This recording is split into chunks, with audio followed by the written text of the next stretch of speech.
পুরস্কার প্রদান অনুষ্ঠানের সম্মানিত সভাপতি, মাননীয় প্রধান অতিথি, পুরস্কার প্রদায়ক প্রতিষ্ঠান দুটি সম্মানিত প্রধান নির্বাহী, বিচারক মণ্ডলী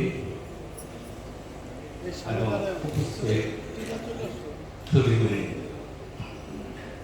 পুরস্কার মানে একটু আনন্দ, প্রাপক আনন্দ পান, প্রাপকের স্বজন সুভাতৃকা আনন্দিত হয়।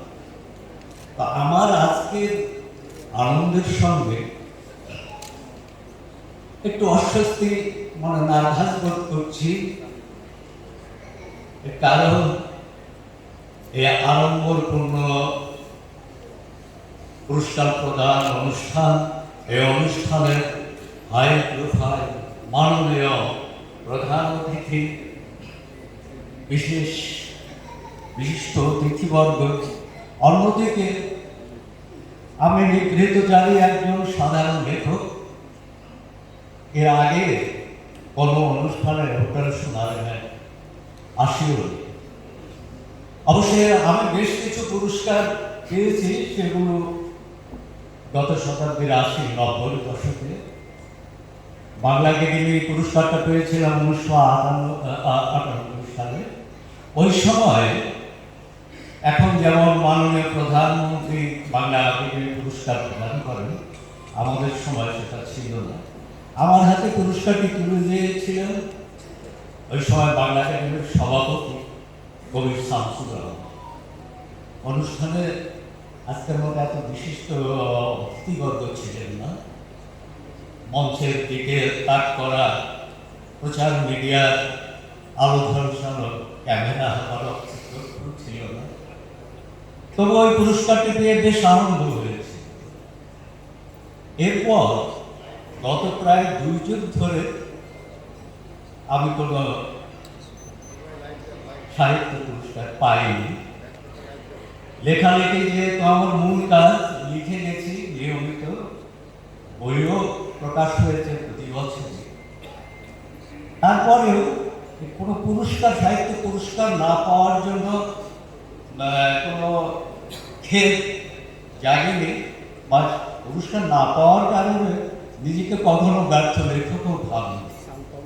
কারণ আমি বিশ্বাস করি সাহিত্য পুরস্কার, এমনকি নোবেল পুরস্কার, শ্রেষ্ঠ সাহিত্য বা শ্রেষ্ঠ লেখক বিচারের একমাত্র নির্ভরযোগ্য মাপকাঠি নয়।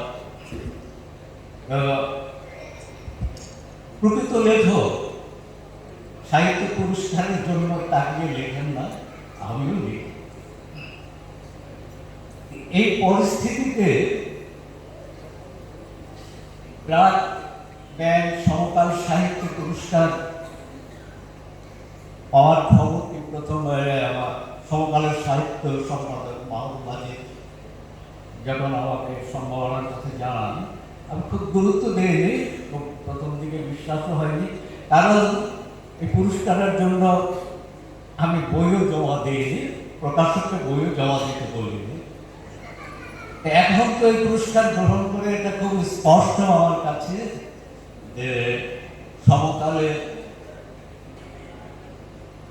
মাহবুব বাজিদ ছাড়াও ভারপ্রাপ্ত সম্পাদক এবং আমার বেশ কিছু শুভাকাঙ্ক্ষী আছেন, তারা এই বইটা সংগ্রহ করে পুরস্কার কমিটির কাছে অন্যান্য বইয়ের সঙ্গে জমা দিয়েছিলেন।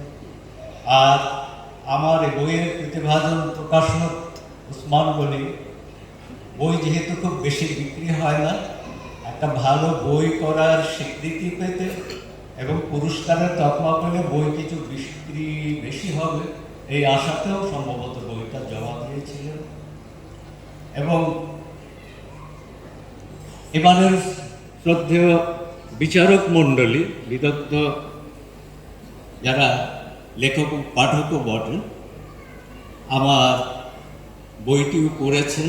হয়তো সমানভাবে তাদের সবার সমান ভালো লাগেনি বইটি, তবু তারা একমত হয়ে আমাকে এবার পুরস্কারের জন্য মনোনীত করেছেন।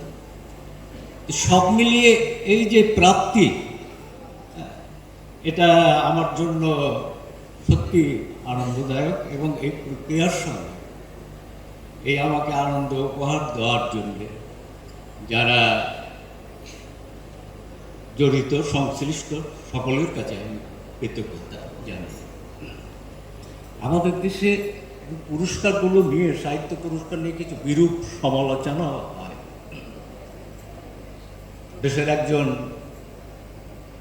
শ্রদ্ধাভাজন বুদ্ধিজীবী লেখক, যিনি সরকারি বেসরকারি সব পুরস্কার প্রত্যাখ্যান করেছেন, সম্প্রতি তার এক সাক্ষাৎকারে দেখলাম যে পুরস্কারগুলি লেখকদের দুর্নীতিগ্রস্ত করে। তো কথাটা চমকে ওঠার মতো, এবং পরে ভেবে দেখেছি কথার মধ্যে কিছুটা সত্যতাও আছে। কারণ লেখক তার সাহিত্য সাধনা, নিষ্ঠা, ধৈর্যের বদলে যদি দ্রুত কোনো অর্থ, স্বীকৃতি, খ্যাতি এগুলোর জন্য তৎপরতা বেশি চালান, তাহলে তো তার মূল কাজে বিঘ্ন ঘটে।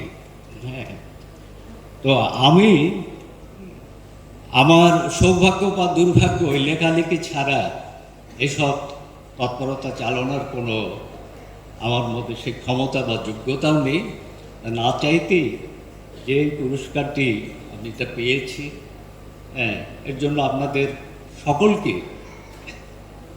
এবং এই পুরস্কার দাতার সঙ্গে যে যারা জড়িত আছেন কৃতজ্ঞতা জানাই।